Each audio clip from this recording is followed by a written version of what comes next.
things that I talk about are, and what people often ask me to talk about is, you take entrepreneurs. One of the things I'm fascinated by is, can an entrepreneur become a leader? Because very often, and there's a lot of literature about this, there's a lot of literature that says, you know, these are really two distinct personality types, and you need different people to lead a company as opposed to innovate and start a company. I'm not sure that's true, by the way, and we'll talk about that. But, and somewhere in the middle, not necessarily in any order, but can an entrepreneur become a manager? And there's a lot written about this as well. What's the difference between a manager and a leader, an entrepreneur? If we took this, and I might ask you to just do this, just, you know, take 5 minutes and think about, for you, what characterizes an entrepreneurial personality? What characterizes a manager? What characterizes a leader? And maybe use some of your ideas and your vocabulary to take this a little bit further. And this is very often, you know, I said I've been involved with numerous startups, both as a venture capitalist and as a board member, and started several things myself. But mostly, you know, I've been involved with French startups the past 5 to 10 years. And I find that there are a lot of pitfalls as a company starts to grow and you start to have more than a couple of employees. There are lots of things that you should be thinking about that I find entrepreneurs don't think about a lot, and we'll talk about how we do that. Can you write down some things? Because I like to be interactive. I like to use other people's ideas and other people's vocabulary. If you just write, you know, 3 to 5 words for this, 3 to 5 words for this, 3 to 5 words for this, and see why maybe the mentalities or the approaches would be different. Just starts for the sake of starting. Okay, so starts for, that's an interesting place to start, because starts for the sake of starting. What do you mean by that? Starts for the sake of starting it. And in extreme cases, and I don't make judgments, so don't take this as criticism if you think of yourself as an entrepreneur. But I've worked in extreme cases, entrepreneurs, I call them arsonists. Arsonists, because they would rather burn the business that they started yesterday because today they have a new idea and they have to start something new. Okay. In extreme cases, they are arsonists. They like the thrill of the start. They like the thrill of something new rather than managing something, which we'll get into. What distinguishes entrepreneurs is this ability to dream and this ability to put their dreams into a vision. One of the things that I often say in classroom situations, but often to leaders that I coach, because I do a lot of coaching.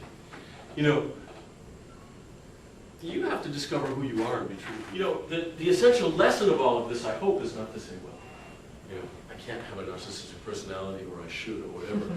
You should learn to be yourself and maybe pull in some of these things. And what I do a lot with entrepreneurs is, okay, if you have narcissistic tendencies, how do you get from here to here and kind of curb some of your narcissistic tendencies? We don't want to take them away, because a lot of them are very positive. A lot of them are very you know, whenever I have an opportunity to talk to leaders who have had very successful careers, and I'm often in these situations because I'm asked to speak to groups where I see people who have done remarkable things, entrepreneurs or leaders. But I was once making a speech at General Electric, and I had a chance to sit down with the guy who's now the CEO of General Electric, called Jeff.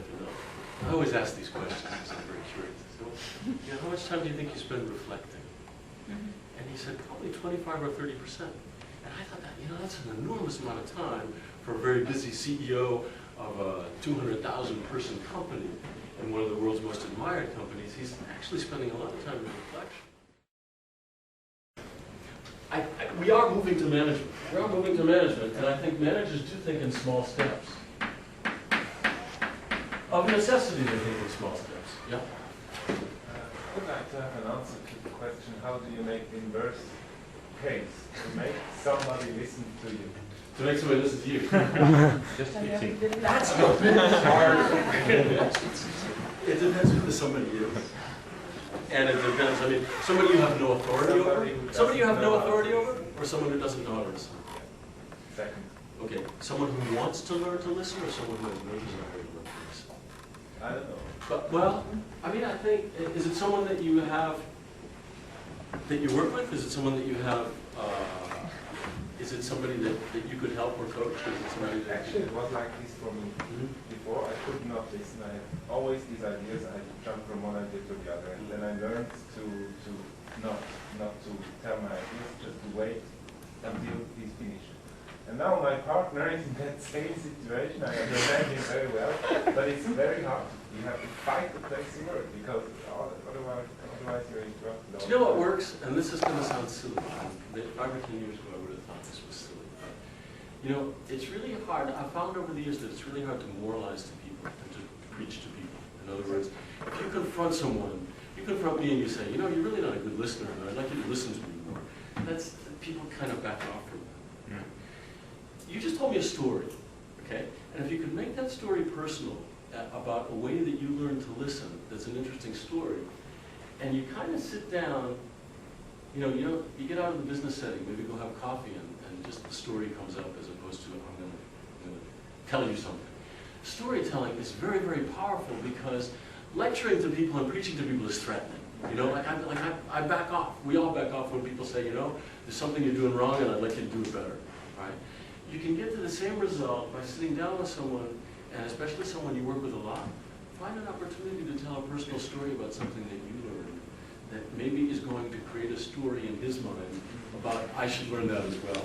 And then you haven't been preaching to him. You haven't been really lecturing to him. You just told a story. And stories are very non-threatening. Lecturing is threatening. Stories are non-threatening.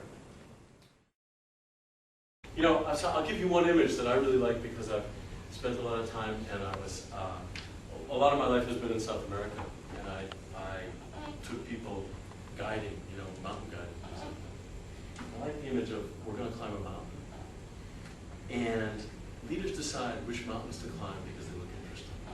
Managers decide, well, what are the technical things we need to put in place to make sure we get there? So, if you're the leader, you're not thinking very much about, well, how are we going to make sure we get there? You're thinking about, well, my vision says that's where we ought to go. And I like that image. I think, very often leaders decide where to go and managers decide how to get there. What does it all mean? I mean, quickly, if we talk about moving from here to here, for leaders, entrepreneurs who try to be managers, or entrepreneurs who try to be leaders, or managers who try to be leaders, I think the first thing is, very often these people have problems because they don't communicate and because they don't like to delegate. These people really have to understand delegation. Leaders have to understand delegation, but responsible delegation.